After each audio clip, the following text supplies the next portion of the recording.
Once again, good morning to all the students of Pride India Central School and all the students worldwide.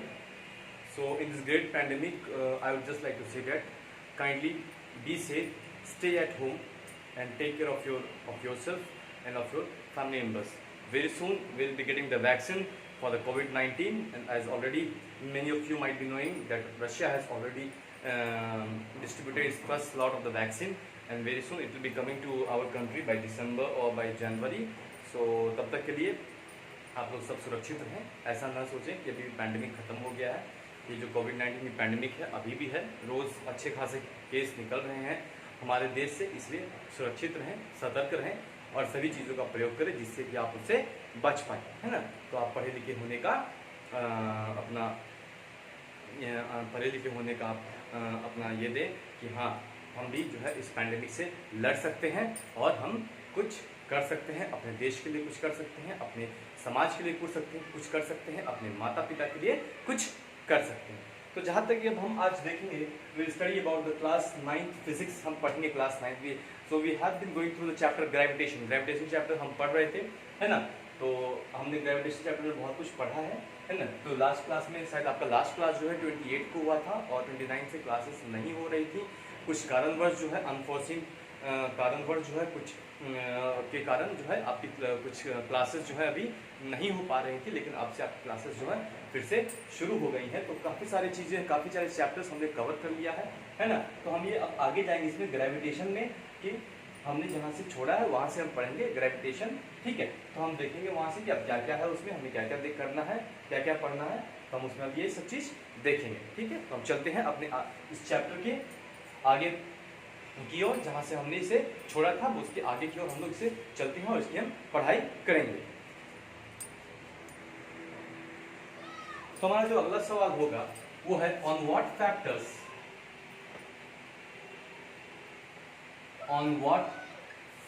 Factors does the acceleration, मैं short में लिखूंगा ACCLERATION ना लिख के मैं ACC dot लिखूंगा, इसका मतलब होगा acceleration, ACC acceleration. So on what factors does the acceleration due to gravity depend, है ना। एक्सीलरेशन ड्यू टू ग्रेविटी जो है किस फैक्टर पे डिपेंड करता है, आपको मैं बता दूं। Acceleration due to gravity, acceleration due to gravity that is small g, ना। Do not confuse between acceleration due to gravity small g and gravitation constant that is big G। Whereas अगर मैं gravitation constant की बात करूं, gravitation constant की बात करूं तो वो क्या होता है, that is a big G, है ना। वो एक बड़ा G होता है। तो इसमें आप कंफ्यूज मत होइएगा स्मॉल g और बिग G में। So acceleration due to gravity is nothing but is equal to what, small g, जो मैंने आपको यहाँ दिखाया है। सो ऑन व्हाट फैक्टर्स, किस किस फैक्टर पे डिपेंड करता है। तो पहला फैक्टर क्या है, it depends upon the mass of the अर्थ, है ना। पहला फैक्टर क्या है, it depends upon the mass of the अर्थ, है ना। हमारे अर्थ का जो मास है which is represented by big M, हमारे अर्थ का जो मास है, जो उसमें वजन है, उसके ऊपर निर्भर होता है। और दूसरा क्या होता है, on the it depends on the radius of the earth, radius that is represented by R। मतलब अगर ये अर्थ है, सॉरी अर्थ, और एक और बात, अर्थ इज नॉट राउंड, है ना। अर्थ गोलाकार में नहीं होता, इट्स इन इलिप्टिकल शेप, है ना। ये अंडेकार की तरह होता है, इलिप्टिकल शेप में होता है। सिंपल सी बात है, समझने वाली बात है कि अगर अर्थ राउंड होता, if earth would have been round, तो हमारे पास पूरे 24 घंटे होते, है ना। अगर अर्थ राउंड होता तो हमारे पास पूरे 24 घंटे होते, लेकिन हमारे पास पूरे 24 घंटे नहीं होते हैं, है ना। हमारे पास 23 घंटे 56 मिनट और कुछ सेकंड होते हैं, है ना। तो उसका मतलब क्या है कि अर्थ पूरी तरह से जो है राउंड नहीं है, अर्थ जो है पूरी तरह से राउंड नहीं है ना। क्योंकि सिंपल सी बात है, अगर अर्थ राउंड होता तो अगर ये रेडियस यहाँ पे बराबर, यहाँ पे बराबर, यहाँ पे बराबर, यहाँ पे बराबर होता, लेकिन ये ऐसा नहीं होता है। अर्थ जो है एक अंडाकार शेप में है, तो इसलिए क्या होता है, इसको हम बोलते हैं radius, this is called as a radius, ठीक है, इसको हम क्या बोलते हैं, रेडियस। तो it depends upon the mass of the earth and the radius of the earth. ये रेडियस हो गया आपका अर्थ, इस पे भी ये डिपेंड करता है। अगर आप इसको पूरा खींच देंगे, है ना, ये रेडियस हो गया आपका अर्थ, वही अगर मैं ये बनाऊंगा ऐसे, और ये अगर रेडियस है, अगर मैं इसको इस पॉइंट से यहाँ भी खींच दूंगा, तो ये पूरा क्या हो जाता है, ये डायामीटर, ये पूरा क्या हो जाता है, डायामीटर। ये यहाँ से यहाँ तक लेके इसको क्या बोलते हैं, डायामीटर, है ना। बल्कि इसका हाफ पोर्शन अगर हम लेंगे तो यहाँ से यहाँ तक इसको क्या बोलते हैं, रेडियस, ठीक है। तो ये दो फैक्टर्स पे जो है, on what factors does the acceleration due to gravity g depends? So the acceleration due to gravity g depends upon these two factors. Number one, it depends upon the mass of the earth. Number two, it depends upon the radius of the earth. ठीक है। अब हम लोग आगे और बढ़ते हैं, important point जो है, जो आप लोग को जानना जरूरी है, हम आगे बढ़ते हैं, ठीक है।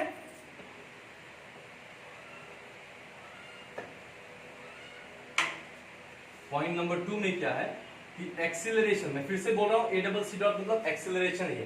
The acceleration due to gravity, the acceleration due to gravity g is not constant on all the places on the earth. The acceleration due to gravity g is not constant at all the places on the earth, as earth is not a perfect sphere, है ना। अर्थ जो है एक perfect sphere नहीं है, है ना, एक परफेक्ट शेप में नहीं है ना। अगर अर्थ टोटली राउंड होता तो क्या होता, the acceleration due to gravity g would have been constant at all the places on the earth. अगर अर्थ पूरी तरह से राउंड होता तो ये जो एक्सेलरेशन ड्यू टू ग्रेविटी जी है, ये हर जगह क्या होता, हर जगह पे क्या होता, कांस्टेंट होता। लेकिन चूंकि अर्थ का एक प्रॉपर शेप नहीं है, एक प्रॉपर गोलाकार शेप नहीं है, तो क्या एक परफेक्ट स्फीयर नहीं है अर्थ, है ना, एक परफेक्ट स्फीयर नहीं है ना। तो उसमें क्या हो रहा है कि उसका जो वैल्यू ऑफ जी है वो जगह जगह पे बदलता रहेगा, कहीं ज्यादा होगा, कहीं कम होगा। जैसे अगर हम अब पढ़ेंगे, अगर हम पोल्स पे जाएंगे तो क्या होगा, अगर हम इक्वेटर्स पे जाएंगे तो वहां क्या होगा। तो नेक्स्ट पॉइंट क्या होगा, नेक्स्ट पॉइंट हम देखेंगे कि the radius of the earth,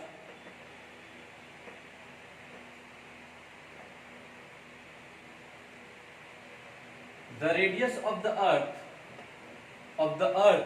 is minimum at the poles,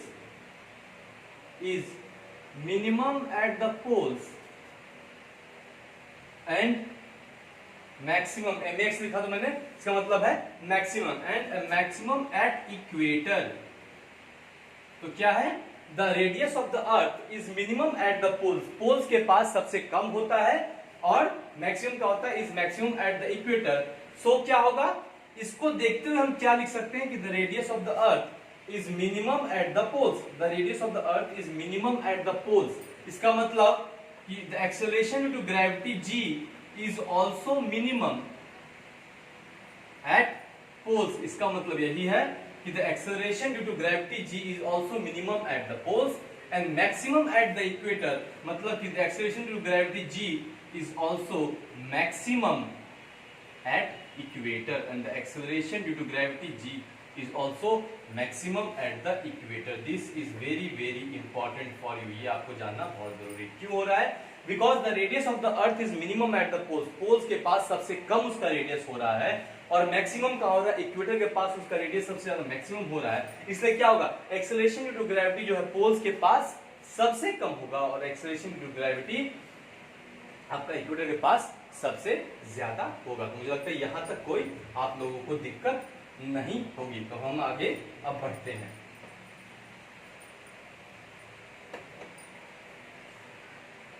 We also know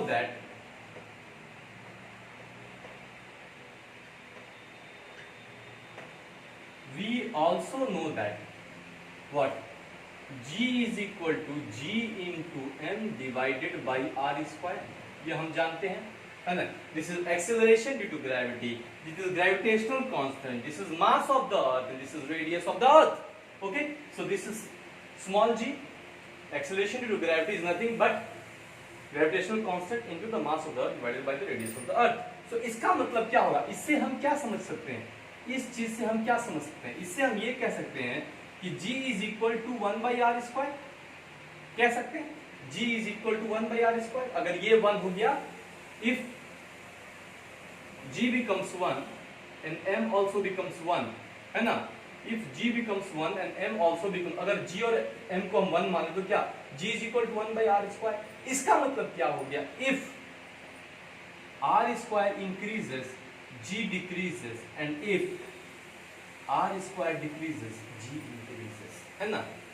इसका मतलब क्या हो गया, if the radius, the square of the radius of the earth increases, then the acceleration due to gravity decreases. If the square of the radius of the earth increases, if मतलब radius of the earth is nothing but what, it is the distance, है ना, the radius of the earth is nothing but it is the distance, ये दूरी ही ना है, ये यहां से लेके यहां तक पॉइंट O पॉइंट A, ये आपका रेडियस बोलती है, क्या है, डिस्टेंस ही ना है, this is nothing but this is distance.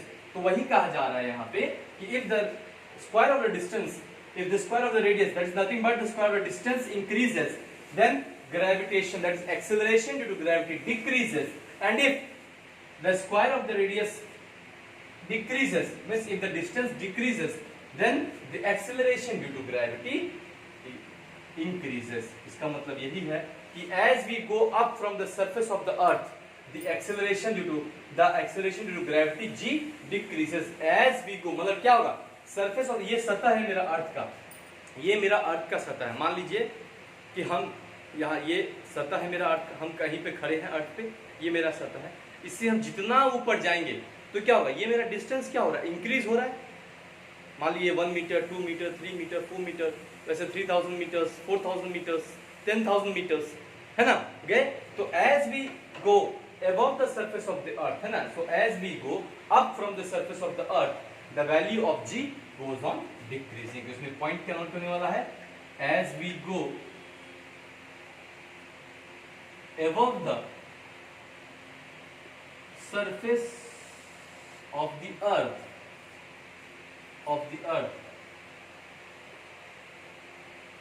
the value of G, that is acceleration due to gravity, goes on decreasing। क्या होता है, ये कम होता चलता है, goes on decreasing, and as we come and as we go above the surface of the earth, ऊपर गए तो क्या, the value of G, that is acceleration due to gravity, goes on decreasing, है ना, डिस्टेंस इंक्रीज हो रहा है, acceleration due to gravity decrease हो रहा है ना।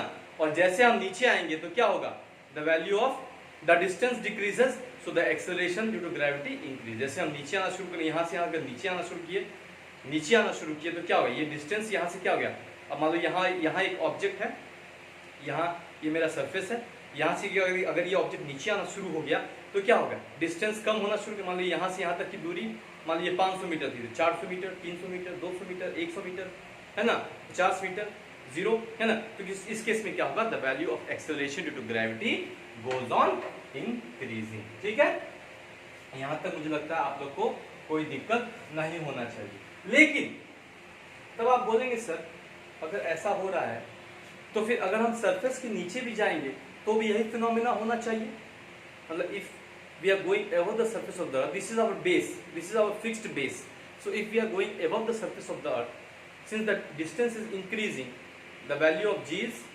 decreasing, है ना। So if this is again the surface of the earth and if we are going down the surface of the earth, again the distance will be increasing, so the value of G should decrease। लेकिन क्या ऐसा होता है, ये हम अब देखेंगे आगे कि ऐसा होता है या नहीं होता है। ठीक है,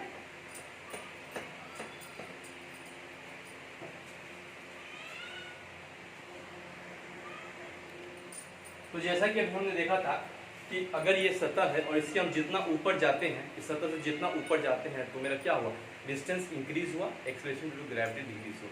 तो सेम फिनोमेना यहाँ भी होना चाहिए कि सर ये मेरा सतह है और ये हम नीचे जा रहे हैं तो मेरा डिस्टेंस इंक्रीज हो रहा है, तो मेरा acceleration due to gravity decrease होता रहना चाहिए, लेकिन ऐसा नहीं होता है ना। But the value of G is not applicable as we go below the surface of the earth. ये एक्सेप्शन है आपका। क्या एक्सेप्शन? कुछ अलग, हटके है, डिफरेंट है, एक्सेप्शन है, कुछ डिफरेंट है। But the value of g is not applicable, but the value of g is not applicable as we go inside the surface of the earth. That is, the value of g is not applicable in the same way as it was applicable above the surface of the earth. जिस तरह से above the surface of the earth में क्या होता था, जो उसके साथ हो रहा था, सेम वही चीज below the surface of the earth में नहीं होता है। Because as we go below the surface of the earth, the value of g also decreases, है ना, as we go below the surface of the earth, and it becomes zero at the center of the earth. But the value of g decreases as we go below the surface of the earth and becomes zero. This is not O, this is zero at the center of the earth, है ना। जैसे कि हम अर्थ के centre पे पहुंच जाएंगे, बीच में पहुंच जाएंगे, तो क्या होगा? The value of g, what happens? The value of g becomes zero. The value of g decreases as we go below the surface of the earth. The value of g decreases as we go below the surface of the earth and becomes zero at the center of the earth. मुझे लगता है यहाँ तक आप लोगों को कोई दिक्कत नहीं हुआ होगा। ठीक है, तो हम एक क्वेश्चन देखेंगे यहाँ पे।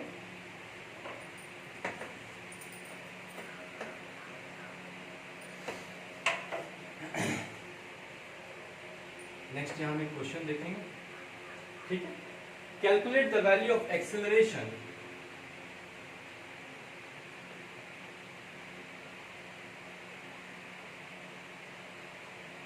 calculate the value of acceleration due to gravity. That is what? This is small g. Calculate the value of acceleration due to gravity on the surface of the moon. On the surface of the moon. Calculate the value of acceleration due to gravity on the surface of the moon. Given what all are the things given? Given the mass of the moon is equal to 7.4 into 10 to the power 22 kg.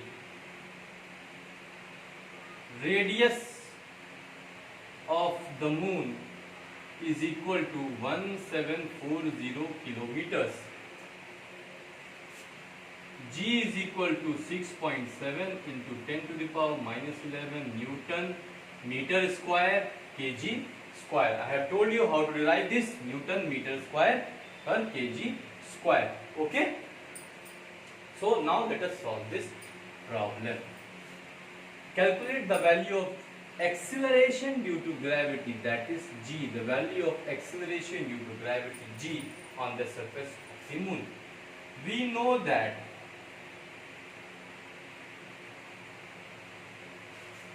g is equal to g into m divided by r square. This is very well known to everyone. We have already studied in this chapter.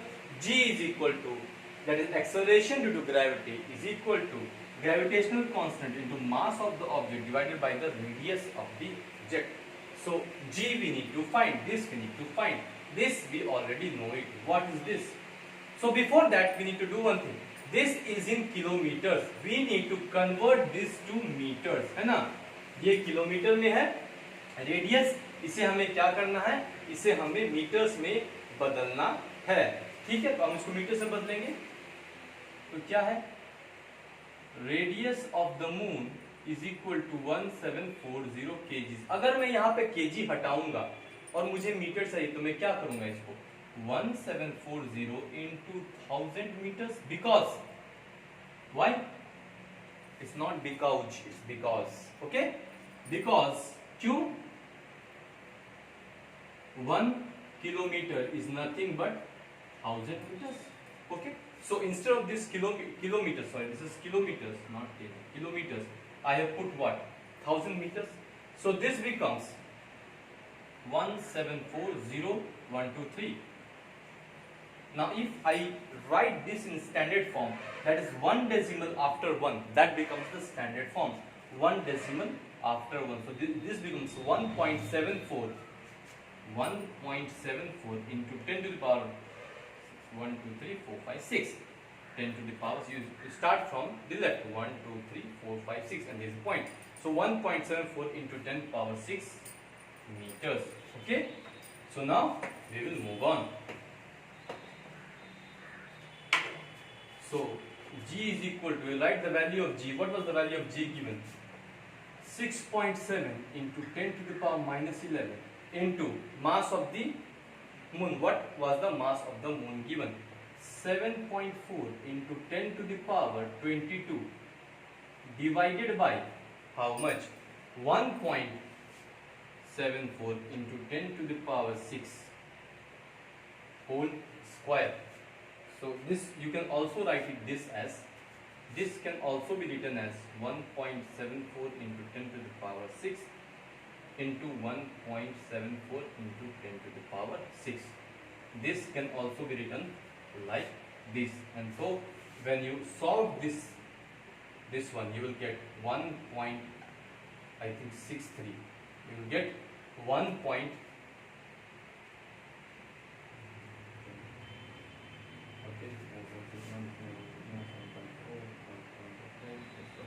This becomes 1.63 meter per second square. How much this becomes? 1.63 meter per second square. So I think till here, everything might be very much understood to you. There shouldn't be any problem in this, as this topic is very interesting and very nice. And if you little bit apply your efforts here, अगर आपने थोड़ा अपना यहाँ पे efforts लगाए, if you little bit apply your efforts here, you will find that this is very interesting chapter for you. Okay, so now we'll move on to our next topic.